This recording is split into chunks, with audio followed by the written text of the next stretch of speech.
Thank you, Pae. It's been really fun to get to know you over the last 10 days or so, and to get to know your work better. The first show at Neugeriemschneider I probably saw about 12 years ago, and there's so much to it, but we'll get to that. So before we get to the topics of the talk, today we're really talking about craft and unexpected materiality, but also the many other aspects of your work. Let's nail this down to our location and talk about something most of the people in this room have seen, which is the magic carpet. It's a striking red piece hanging from the ceiling in the departures area at the Berlin-Brandenburg Airport by Pae White. Who hasn't seen it? Hardly anybody. So everybody has been welcomed into the Berlin airport at your work. So you've told in the past this great story about entering the competition with an idea that wasn't fully formed, and then having to realize it at a really big scale. Could you talk us through how the airport project came to be?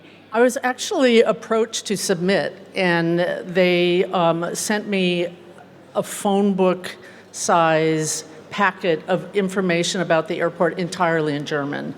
And I thought, okay, well, I'm already going to lose. I'm just going to propose something that I just like to do. And I was thinking about this building which had all this kind of, maybe I started again, this rigidity, this kind of extreme. I won. The good news was I won the competition, and the bad news was I won the competition because I had no idea how to make this. And we looked at every possible way to make this idea, which was essentially a magic carpet that was suggesting some sort of easy, magical method of transportation, which we all know is not possible. And I also just wanted to have this piece that felt like it was unraveling, this kind of introducing this monster into this space that was so rigid and sterile.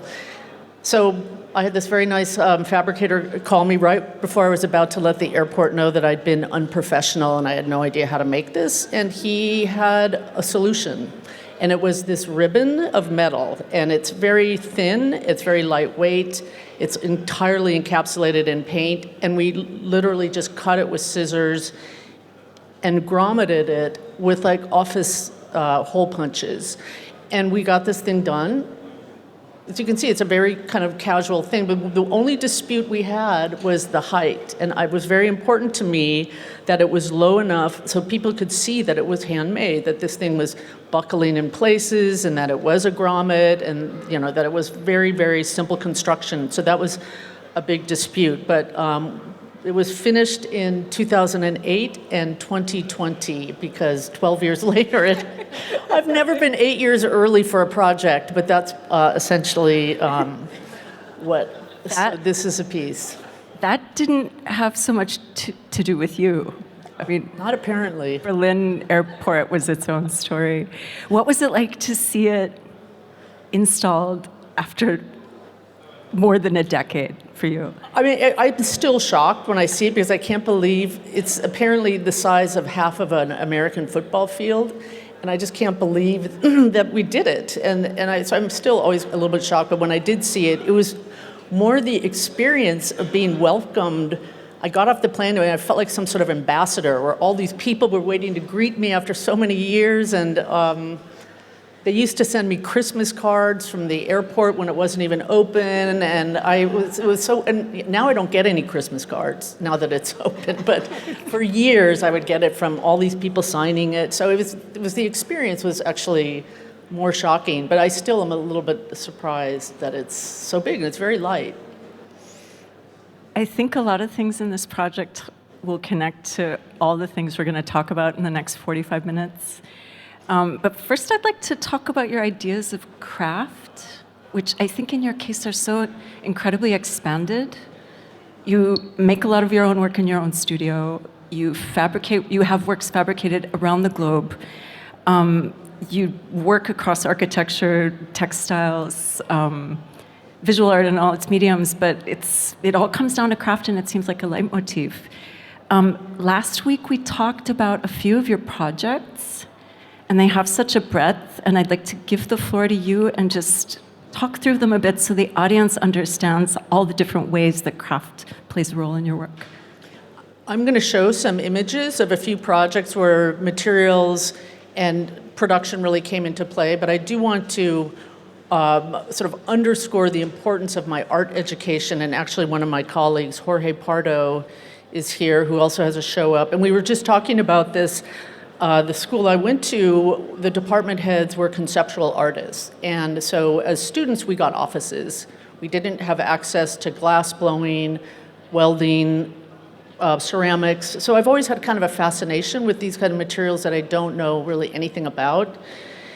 And one of the first forays into this fabricating with somebody else was from someone in Mexico. And we made these barbecues for a project in upstate New York to replace, you can see over to the left, the decrepit barbecues that they had. So I wanted to make something that would just get rusty and red. In the landscape, it wasn't inert, that you could interact with these and have these pieces just, you can collaborate with the food you might buy in the neighborhood. So that was my first introduction to working with someone in Mexico overseas and having to adjust this idea of expectations. What year was it? 2002. And not too long after that, I was shortlisted for this competition at the Oslo Opera House and with the architecture firm Snoetta. And when I met with them, I asked them what color the seats fabric was going to be, and they said, oh no, we're going to invent a color. So I knew anything could be a stage curtain at that point. And I kept thinking of why couldn't a piece of metal, chunk of metal, be a stage curtain? And have this curtain be in costume. This is a completely cotton and polyester piece of fabric that we wove with a jacquard loom. There's nothing reflective. But I really liked the poetic of cotton dreaming the dream of having depth, reflectivity, being shimmery, and just being something other than its materiality. And so you can see that's me down there. You can see for scale. And I've continued working with the jacquard loom. This next image is just to, the idea of the monumental tapestry is sort of a raw material that I really like to kind of play around with. It's something that typically had commemorated something religious, a religious event, a war victory, could also commemorate something as quiet and simple as a snail trail, or in the case before, a shift of light, or a firefly, or rain. That this, somehow having it in a tapestry woven format, it becomes a little bit more congealed and committed. But also with this jacquard loom, which I also knew nothing about early on, I still know very little about it, but I'm very enthusiastic to know more. But that this is a machine that is an industrial, loud, crazy machine that just wants to do repetition. And so maybe I could introduce it to something, maybe we teach it how to weave spray paint, or maybe we teach it how to weave something that looks like it was done by hand, something that forced it to be slow. So I really like playing with the machine that way. I wanted to show this project because it's very near and dear to me. And this was a project I did in 2007 in Munster. And for anybody who knows, these projects are typically these big kind of macho pieces in the landscape, and they last forever. And I wanted to find a zone that was maybe not as sexy, like the retail zone. And to bring people into this store, I did 3 projects total, but this was one of them. How do I get people into this beautiful store that had survived the bombing of the street? And if you went into the store, you would experience so many generations of love and commitment by the family that owned the store. And I wanted to get people in, and I had to figure out a device to do that. And this was their area of expertise. And I really respond to this kind of thing when I come to Germany. I don't know, maybe it's my grandmother, but I just love it. And so this was my neighborhood. And I thought, okay, I want to collaborate somehow with the material. And I'm not going to take any excuses from them that they can't do it. So these are al pastor tacos from my neighborhood. And so we made our own version with marzipan. Paper plate is critical. And then we had them package them up, and then I love this. We designed the package, this kind of old-fashioned packaging, and then I just said, here, put them for sale. And so they figured out this window. They took it upon themselves to do this truck. And I wanted this piece in Munster that was in this context of huge things that live forever, this thing that would just disappear, that the thing you would eat, and this thing that was, 12 euros that you could take with you. But it was also the material and the context that I thought was really important, but also just testing these fabricators or these bakers. Can you do this? This is the last project I'm going to show. This was a very interesting project in Vienna. The Museum of Angewandte Kunst in Vienna has the most extraordinary collection of Wiener Werkstätte and turn-of-the-century pieces that are at the highest level. And they have a tradition of having interactions, there's another word for it, with artists in their collection. And so I was invited to do that, and I was absolutely thrilled. And I went to the kind of secret enclaves of the museum, including the basement where they have Josef Hoffmann, Adolf Loos, Dagobert Peke, all this really absurdly important materials. And I was just not so interested in this stuff because it had been exhibited and held this patrimony. What I was really drawn to were these broken toys that had no author, no attribution, and because of that, they were liberated. And that became my raw material. So we decided to create a structure, and we documented a handful of these, and then created it, sort of processed it through the structure of a chess set, and then we sent them into the world to the people I was working as fabricators with. So this is Lithuania. And then the show was pushed a year, and so we then introduced the project to some local artists in Los Angeles. And it was my criteria, everyone got paid the same amount of money. It was like $1,200 or $1,500. And I got these I had no direction other than let's kind of keep it to this sort of reasonable size. And so then in Ethiopia, Addis Ababa, these were made. And it just kind of went into the world. This is, you guys might know this, I'm not going to say it right, Erzgebirge? Erzgebirge. They did a set. We had a set made out of, done in rhino. And then we had a set made in China, and they didn't understand that for that price, we only wanted one set, and they sent 25, and they were really busted. They were coming out of the box. I mean, but that was the story. That was a story we wanted, and I wanted people in China to see these toys that were stuck in the basement, broken, in this really important museum, and we're never going to see the light of day. So kind of spreading the word, and then we did this display of them. And in this display case, we also had, like, every so often there'd be a vertical piece of mirror, so it would really feel ad infinitum, and just this kind of endless parade of interpretations. And nothing was ever rejected. It was everything. There was no possibility of failing. So this was this project, and that is, that's my last slide of that. Of this section. I have just how do you run across ideas? Just from how you're talking right now, they come to you quickly? Or does material sometimes also lead? Or does collaboration with fabricators sometimes also lead? It's so interesting because it's both. Like, for instance, in Munster, I just knew I wanted to work with somebody who, to have a partnership with something that wasn't like a steel company or something that wasn't like a woodwork. I wanted something, I don't know, I just wanted to work in that retail zone where something that was so much more intimate, that's something that everybody could have a connection to. And so in that case, the materiality drove it, but the place as well, because I just associate Germany with traveling here with my grandmother.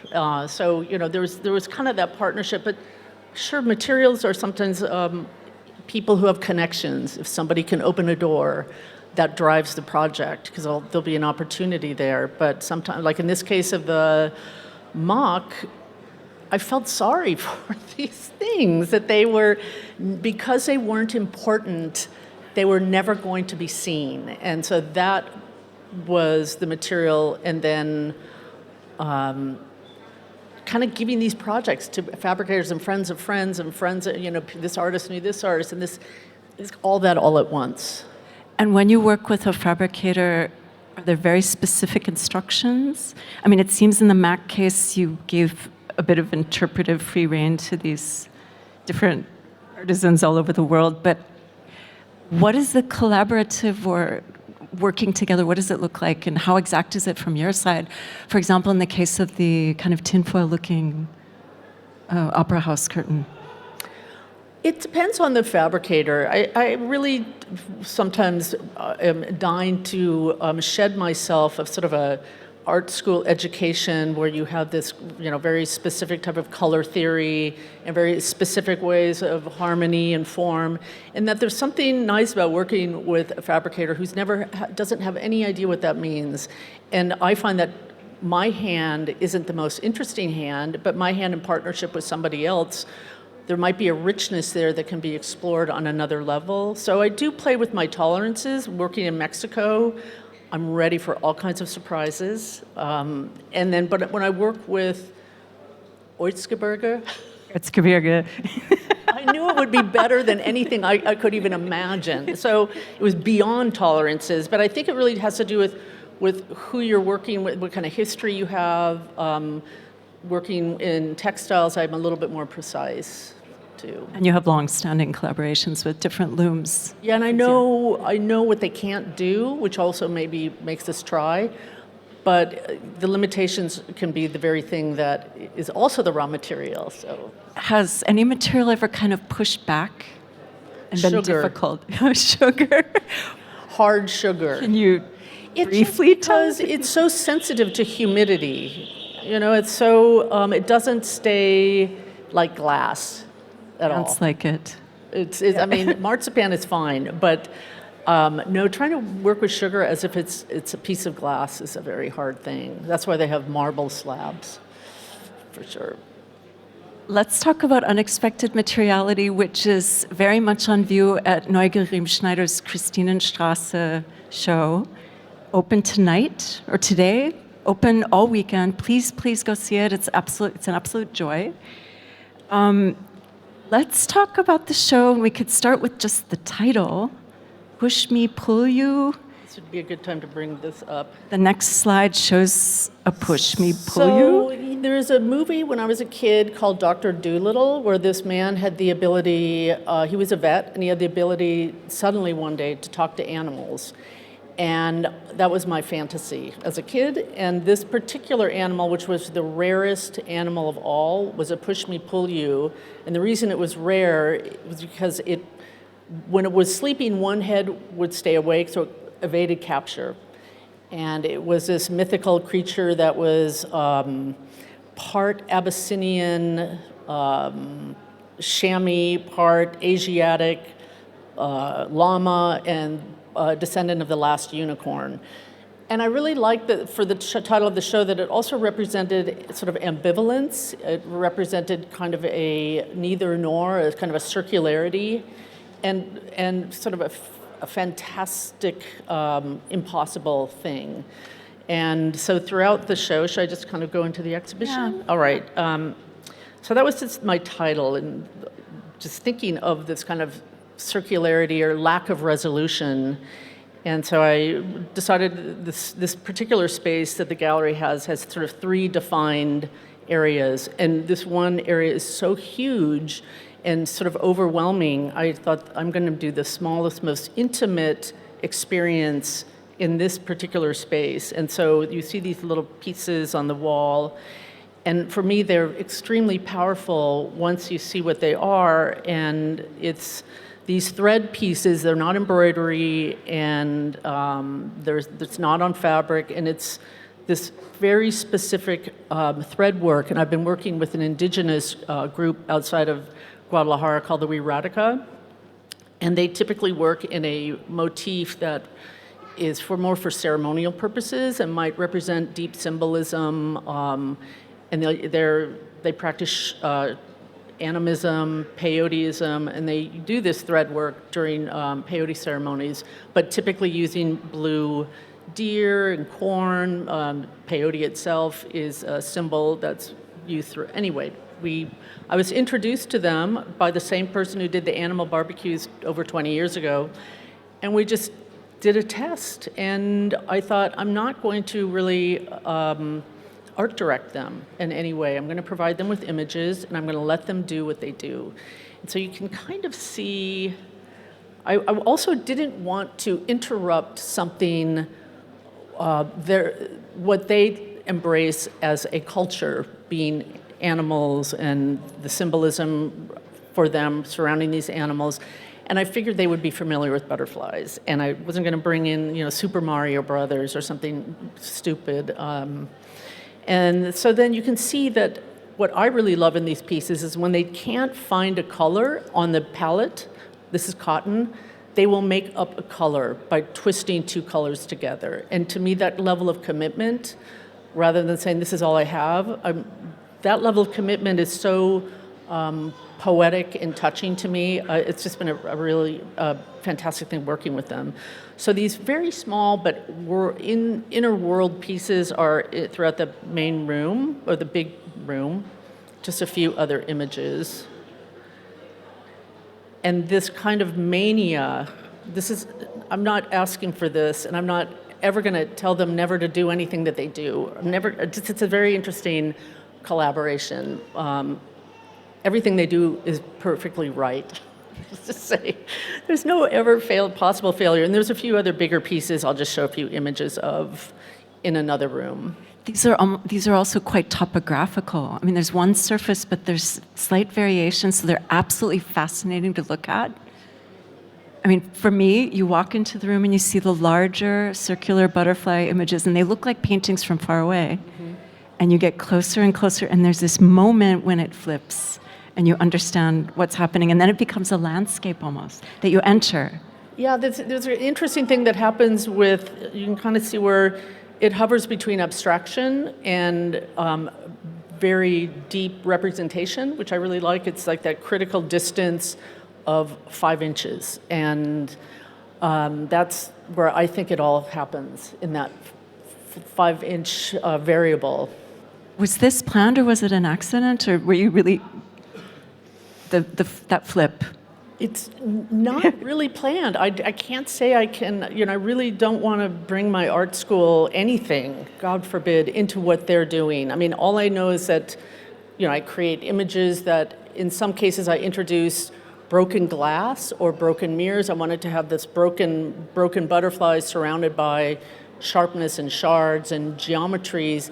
And I was really interested in how would cotton thread, which is oddly enough from Switzerland, how would they interpret reflectivity, sharpness, mirror with thread? So that's the only thing I'm really putting in there, is kind of these little experiments to see how would they manage this. But other than that, the flip is them, really. That kind of, the abstraction, some of these are, and I think the next ones I do will be even more abstract, because I think it's a little bit more interesting when you're not even sure, even from a distance, what it is. Could look at some of the next ones from this show. I don't have any more. No. Oh, you don't. We don't have No, there's some iridescent ceramics as well that are also I kind have of flip. None of the thread pieces. I'm getting transfixed by revisiting this show and with slides. Yeah, and the tapestries. This is not really, maybe it's my own personal craft, but I'm trying to think about how the viewer is going to experience this work in these environments. And so to go from these really mesmerizing small pieces, as one turns a corner into this next room, there's a whole other situation of these very large tapestries that I've been working on in Holland with a loom that's quite large, and I just wanted that drastic abruptness in scale to kind of assault the viewer in a way. But also, when you're in a space with large monumental tapestries, there's a softness and acoustical quality that I think is a really nice thing that you might not even really notice, but you sort of can feel. And this was a new fabricator. I've never worked with them before, and I went there with a very clear idea of what I was going to make, and within the first 2 hours, I realized just how little I knew, and that I let them guide me on how to get to another place close but different. So at a certain point, it's kind of letting go has really been important too. Is to not hammer home and say, no, we have to do this. And I don't think my original idea was as interesting when I found out about this dimensional, I don't know if you can really see, but there's a particular thread that I discovered with them that's dimensional. So when you weave it in, it's very plain, white or black, and you apply heat, it moves. And so I got the idea, then let's just trap the hell out of this and let this thing be so dimensional. And by doing that, augment the reflectivity through these trapped, swollen parts of the tapestry. So you can kind of see here, it's hard to capture reflectivity, but also to feature the backs, because the backs have another story, also of its own production. So you can get a better sense of the drawing that happened to create that trap dimensionality is very present on the back, along with the monofilament, which is an aspect of the structure. And I like that there is a shine, that this piece had a kind of, it's a practical thing, but it's actually quite beautiful, sort of to feature that. And I don't have great shots of the tapestry, so I'm going to just show some samples where you can see the dimensionality. And then in the terms of the background, I sort of took a cue from the Erotica to create these hypercolors by twisting 3 colors of thread together for the background, and to create this kind of amplified aqua or a mega magenta, something that is a cotton but iridescent in its combination of simultaneous hues, so it kind of vibrates. So I kind of merged the two production, someone in Holland, something going on, 500 miles from Guadalajara. You can sort of see here how this background works. So I have the last ones, whenever you want to talk about that.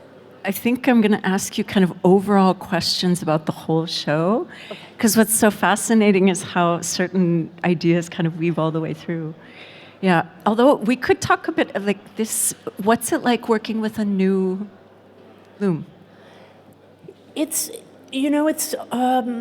with like this a new relationship. Yeah, it was a new relationship, completely different with the people I've worked with in Belgium, where there's much more of an improv aspect. We just kind of run with it. This is very structured. I've been there 3 times. The first day, you want to go home, it's a disaster, it's horrible. Second day, things are a little bit better. And the third day, things start to take form.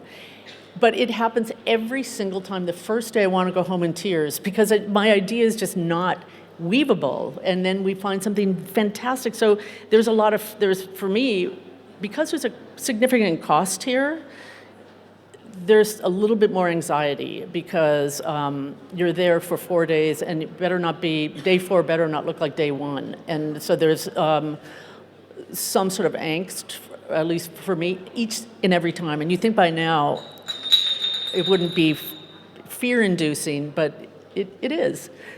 But you wonder, it's a 4-day work week. What would happen to this if I were there weaving this for 5 days? There's that one bit of desire and frustration with these pieces where the last few hours is where it really is coming together, and then you have to leave. So that's been a very interesting thing with this fabricator that I have never experienced with anybody else, that you get 4 days, you don't get 5.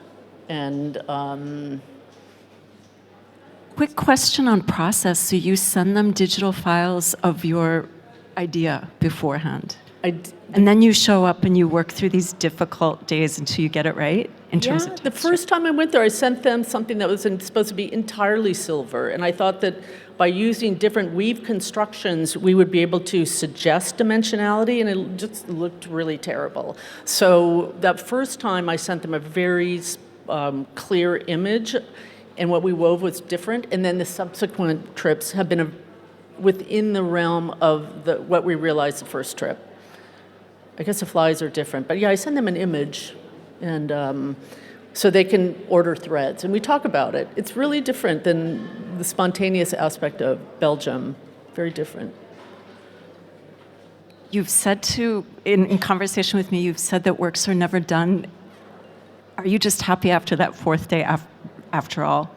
How do you deal with your emotional? Oh, I'm really happy too, because I have all these great samples in a suitcase. I can look at them. But so there is this kind of just, I don't know, it's very exhilarating, but it's also very frustrating. There's a desire and frustration cycle every time I go. But it's with the people I'm working with in Guadalajara, I just see like it feels very much unstoppable. Like we could just keep developing. They're really enthusiastic. I want to mention that 20% of every sale of one of those pieces goes to their foundation, which helps education, housing, taking them to sacred sites. So they're very excited. I'm very excited, and it's different. This just has more restrictions. In general, overall, are you looking to see the limits of how far you can take some of these processes, or how experimental they can be? Oh, absolutely. Absolutely. I mean, I think with the textiles, what's so intriguing to me with the loom is that it could go on forever, that you could weave forever and ever and ever and ever on the loom. And we've done actually a tapestry that was 140 feet long, and I just feel like that's not long enough, that we could just keep going and going and going. And yeah, so there's something that's inherent to the loom itself that suggests a sort of ad infinitumness that it does feel like it could potentially go on forever, what I really like. If you made an infinite tapestry, what would be the motifs on it? Just samples. I'm so excited by samples. And that's what we did with that 140-foot tapestry. We what did we call it? Like a burner. It was like a burner tapestry. So we just, all this leftover thread we had, let's just see what comes out. So we did like these, I don't know, anywhere from 1 foot to 3 foot to 8 foot sections of just different combinations of thread, background, motif, and it just became this burner. Should we move on to the ceramics? Sure. So the last part of the show, it's this very intimate space. So you go from these really extreme spaces. There's this one room they call the cabinet, and I wanted it to be just that. Even though it has a skylight and it can be a very light space, I wanted absolute darkness, and I wanted to find a color that was a neither nor. Maybe it's brown, maybe it's purple, maybe it's black, maybe it's all of those, and just have this kind of ambivalent color. And on this ambivalent color, I wanted to have these pieces that in their own process and materiality also were ambivalent. And I wanted it to feel like a cosmos or like the jewelry section at the V&A, which is very much sort of a cosmic display. And we've been working on these pieces for a number of years that are ceramic, and I just began collecting crab carcasses during the pandemic when I was sheltering up on the coast in a remote place. And I was so fascinated by this crab because the exoskeleton, I mean, it's just like picking up parts of a machine, and each part being somehow very beautiful, and the exoskeleton is very much present, and so that's been a fascination with crabs ever since that. But this is ceramic, and they're bisque fired, and then we have a number of different glazes. I'm trying to think. So some of them are maybe gloss, semi-gloss, this kind of dry earth. And this process, which is called particle vapor deposition, they're putting it in a sort of a high-pressure heat chamber, and the substrate is in the chamber, and the heat and the pressure releases whatever this substrate will exude like a vapor, and the vapor coats the ceramic. And there's something about this vapor, that coating, that doesn't permit you to have a solid or a resolved color. That's what I really like, is that the color, if you move a millimeter, it will shift. So here it might look black, and it's actually, as you move, it just keeps changing color. And this is the least extreme example. This is maybe another one where you see from the side, it's actually a very, very different, maybe it's brown. So all of those discs in the room have a kind of color instability, a refusal to be a congealed totalized color. It's really always in movement, and it's actually a very nice thing. There's one piece, this is the last piece I'm going to show, or the last image. This one piece, for instance, this was the one with the snail, which also has a particle vapor deposition on it, and then you can see this is what it looks like front on. So it really does change. I should have put a little movie, or you had movies, I guess. But so just to have this room where typically these tondos, I guess I was kind of thinking of like Della Robbia's, and I mean, this is something that we do in the studio. So even though I might work with industrial processes, it's very important to me that to balance that with this kind of craft, with this kind of handmade stuff, with this kind of stuff. I didn't have access to this in art school. You know, I never touched a piece of clay in all the time I was in art school. And to have that going on in the studio in a very quiet, calm way, not as any way to sort of resist the industrialization, but to kind of work in tandem with and have a sort of balance of the large kind of monstrous things with something very quiet and delicate and intimate. You make about half of the work in the studio? Or what's the proportion of what you have fabricated that? Well, in this show, it's really only that room. Okay. But in other shows, it really does vary. It varies. I mean, we work with thread and fabric, and recently a lot of paper clay. This is ceramic, so, you know. How many things do you have going on at one time? Well, that are resolved. I think a lot. Very little.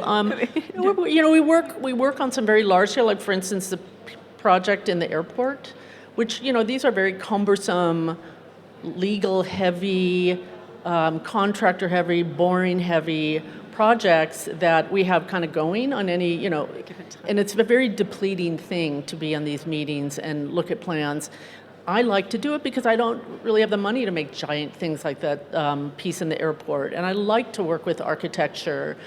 But this is also a really important thing too, to kind of get through that. So we're always testing. I feel like the things I'm the most excited about in the studio, I can't wait to see these tests that we're going to get back, that when I get back in a week, I'll see these new approaches as they come out of the kiln. That's the stuff, I mean, I'd say in our studio, it's like 90% tests and 10% completed works. And then we have the big projects going too, which don't, you know, those have a tendency to collapse right before they're actually realized. So a lot of wild cards.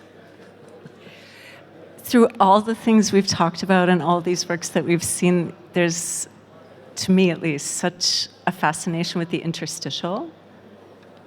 You see tiny things in the world. The flies, for example, usually in our world, the fly is something we just kind of see fly by, that you blow up and make into this gorgeous tapestry, or moments on the beach where you're picking up crustaceans. Is this a fascination, and if so, why? I mean, it's kind of a combination also of a desire for beauty in the world when it's like so hard to find it. And you know, I could really go dark, and in many ways, creating this kind of beauty, you know, sort of saves me. And I find it important to have that kind of moment and to have something that is small and easy to overlook, kind of put in a situation where you might be able to spend a little more time with it. And, you know, I don't know if it's not monumentalizing as much as paying tribute to these things that are delicate and might not always be present. There's something really life-affirming about the show that's up right now, and many of your other shows, I think. And the beauty, which is sometimes a bad word in the art world, is really important, especially right now, I think. I mean, what do you have? I mean, if you can't have that somewhere, I don't know. I mean, that's the thing I lean on. I really have to, these days, especially after having gone through one administration, this has become even more important than the studio for this administration, is to work on pieces that are beautiful. You know, I think it's important to me, at least. It's important to us too, and I'm happy that you're making these things. Before we open the floor to questions, I'd love to know if there's a material you haven't quite cracked yet. Oh, God. Well, I had been thinking for a long time about jewelry, and I actually recently was able to realize a piece of jewelry with a company in Milan. And that had always eluded me, and to be able to work at a professional level with a company that has the artisans is, I can't even describe it. I almost get emotional. It was so just phenomenal. So maybe welding. Welding has not really been a part of our studio practice. Have you done it? Haven't really welded. So I know it's there. It's fun. Is it? I did it in 7th grade shop class. Yeah, you should go should. to welding. You can't see, but you can't see. That's my biggest problem. You can't see anything. And ideas that are in the pipeline, visual ideas, more beauty. We're working on something that feels more like it's from underwater. So it's something that's alive, that's underwater. That's something that's the samples I'm excited to see when I get home. In ceramic somehow, so we're testing. It also feels like a textile. I mean, many of these areas of interest, including the Berlin-Brandenburg airport, it's textiles, kind of comes out of some sort of interest in textiles and that kind of endlessness potential. But we're working on that, and then I'm working with a new material that's made outside of Barcelona. It is like a textile, but it's metal. So it's like a chain. I know, I should show you a picture. It'll be at SFO in a few years. I'd like to open the floor for questions from the audience. We have about 15 minutes. Hi, thank you for this wonderful conversation. Yeah, I'd like to ask you, was there a moment where you really realized that just switching material, craft, and collaboration was what gave you the greatest joy or experimentation? Was there, how did you transition to so many materials? I think the moment for me was giving up control, was where everything sort of changed, that I didn't have to have an expectation, even of myself, that I had to produce something exactly the way I had it in my head, and that working with people, even in my studio, that I understand the abilities, but sometimes it's correcting, just kind of letting go and letting things kind of happen in a more organic way was for me a very sort of important change, in that I didn't have to make everything. And I used to do everything, and that it was a really nice thing to not have to think, well, I can only make it as big as it'll fit in the trunk of my car, that this stuff could be big as long as other people helped. But that was my game changer. So I also was really inspired by the we that kept coming up in your in the way that you phrased all your projects, and this beauty that I see in the objects, but I also had these little glimpses of beauty in this collaboration, because it's also so global and also so much freedom that it seems a very genuine collaboration. So could you talk a little bit more about that transition from working alone to working in these collaborations? And I think it's also embracing one's inability and not feeling like, well, if I can't weld this, I can't make it. And so I always say I'm very enthusiastic, because I'm really enthusiastic about this stuff, even though I have no idea how to do it. And so I have to also acknowledge the people that do, and that it really does feel like a we situation. Even if I'm brainstorming with someone who I work with, whenever we talk about these projects, he even says we. We're going to get this, or we're going to do this, and it just feels more natural. It feels more accurate, for sure. But I think being okay with not having to be the only artisan in the room, and recognizing contributors that help make these things what I couldn't do otherwise, is really critical. I have a question I could throw in. What's it like when you're working on a commission? To loop it a little bit back to the airport, are they exact sometimes? Is there less room for That's a little bit of question. error? It's a really good question, because I've been in every single scenario at this point, and I find that it used to be that I would be offended by the restrictions, and I would think, well, I'm the artist.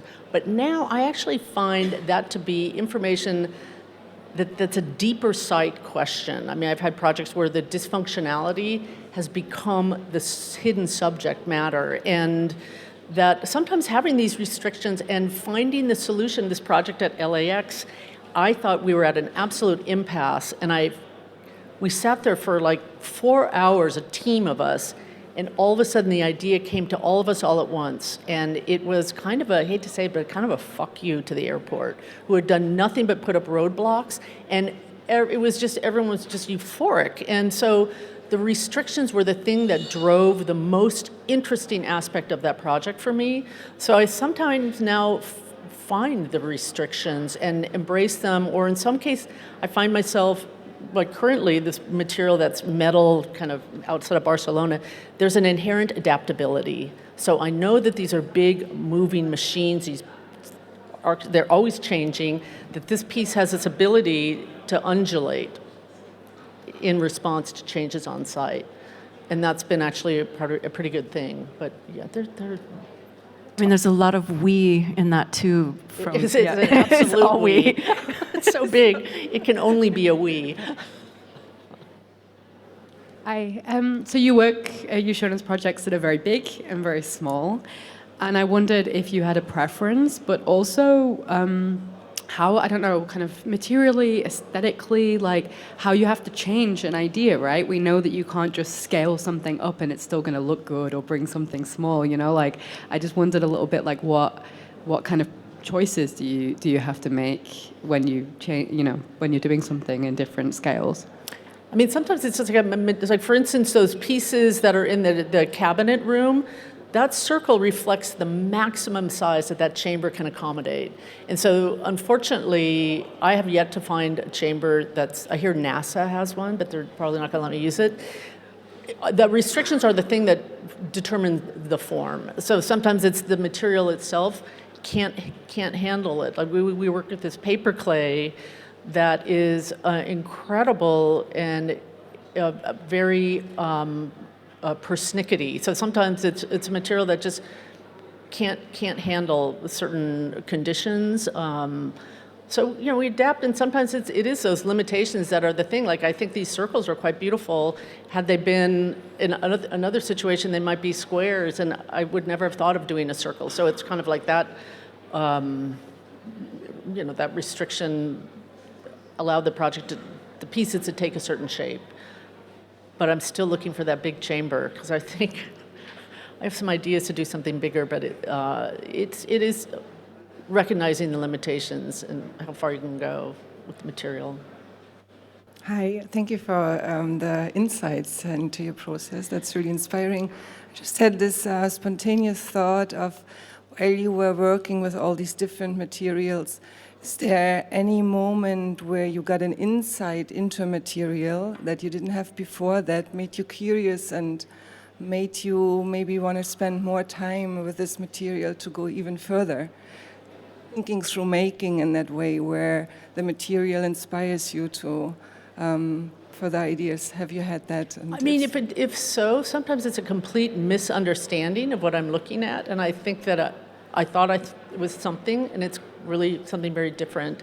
And that's happened a few times, and that will often send me down the road to explore that misunderstanding and how can I augment that in a way, and work with something that is going to do that with other viewers, that this could be in and of itself a whole territory. So that has often triggered a whole, I bought this little tiny piece on eBay, just this little sample, and we're still working through the ideas 10 years later, that this little tiny piece of clay has, I mean, it's become a Dior bag, it's become this little dumb thing has, and I thought when I bought it on eBay it was going to be something completely different, and when we got it, it was just a whole other thing, and it has generated many, many years of work, including these ceramic pieces. In a way, this is kind of an offshoot, but yeah.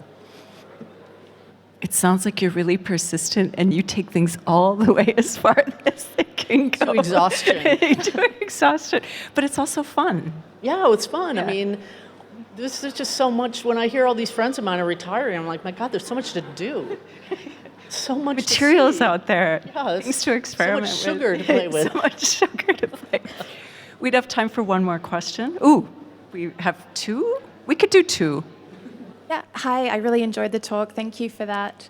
One thing that I found really refreshing was to hear you talk about the risk aspect of, traveling to Holland or wherever it is and spending this time and all of this money with fabricators when you don't know what the outcome is going to be. And I think that a lot of people underestimate how much it takes to hold the anxiety that you were talking about, and to kind of hold the space for the work through that risk that you were kind of navigating. And I would just love to hear you talk about strategies. Well, for it's, that. it is this kind of a sequence. I know every time I've gone, I usually when I come to a city like Berlin, I'm like super excited, but I get off the plane and I'm filled with dread because there is an unknown, and there is, and I'm very clear with myself. I don't really know how to fix things because I don't necessarily always know how to make them. So there is this kind of hope and ambivalence that happen at the same time, and that's why it takes about the third day for me to cheer up. And it is that, there is this, and I can't tell you how much of my studio is filled with stuff that we've just shelved. Like we took it as far as we could, but one of these days, who knows, it might find its place. But I'm thinking right now, even while I'm here, what are we going to do with all that crap that was not going to work out?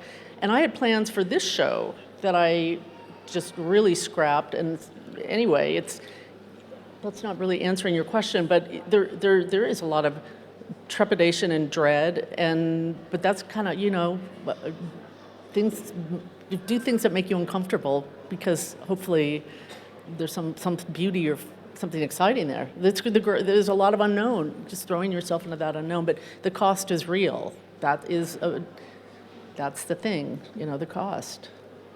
I think you've developed a muscle for it, though. I'm actually 22. 22.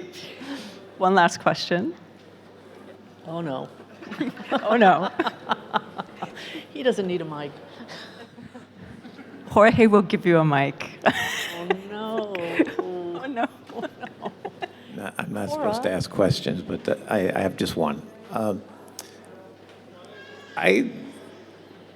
I keep returning to thinking about how things kind of change places all the time in the material process, and like one type, but like for instance, like the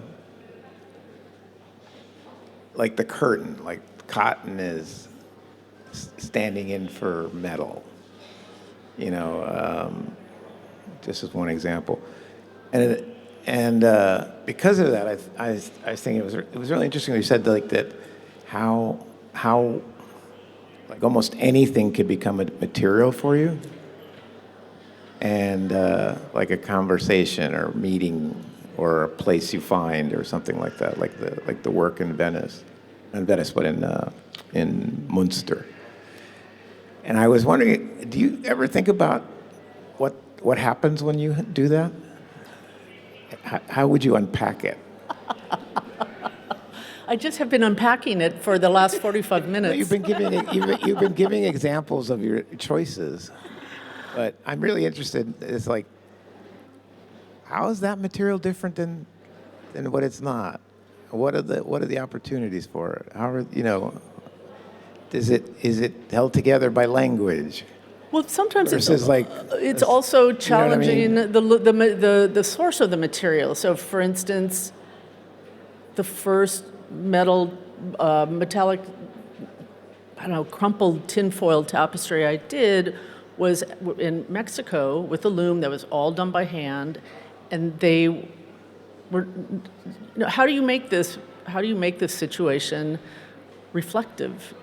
Don't weave a painting of mine. Don't do a woven version of a drawing. It's like kind of trying to go deeper into not just the material, but all the aspects of it. Like, how do you have an optical? But the deeper you go into materiality, the more it dematerializes. Maybe or not. The flies. I mean, I saw a fly in the window of a Chinese gift shop in Chinatown, and I thought it was cloisonné, and it was a fly. So, that just kind of sort of launched me on this as like maybe an interesting subject, as this kind of reflective thing. No, but what you're describing is taking place at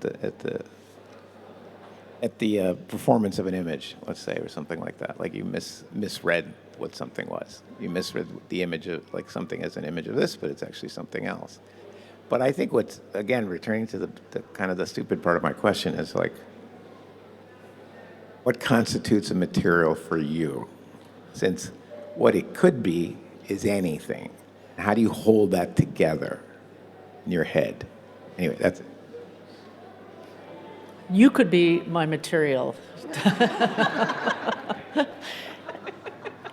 And it's really as simple and dumb as that, you know, that maybe on my way here, I've passed up many opportunities for further exploration. You know, it's really, I mean, that's a very open question that I think just has to have a really open answer. That's the beauty. It's the ad infinitum potential. It's that kind of endlessness. When does it end? When you die? I mean, possibly. That's it. But yeah, I just can't answer it. I think we might need to stop now. We'll stop. We'll take this Not outside. On the word die. The infinite possibilities, Jorge, infinite possibility. I think everything's material for Pae. And I'd like to thank you for this wonderful talk. Thank you to the audience for the really good questions and for your attention. Thank you to the whole team at Gallery Weekend for inviting us. Thank you for being here. Thank you.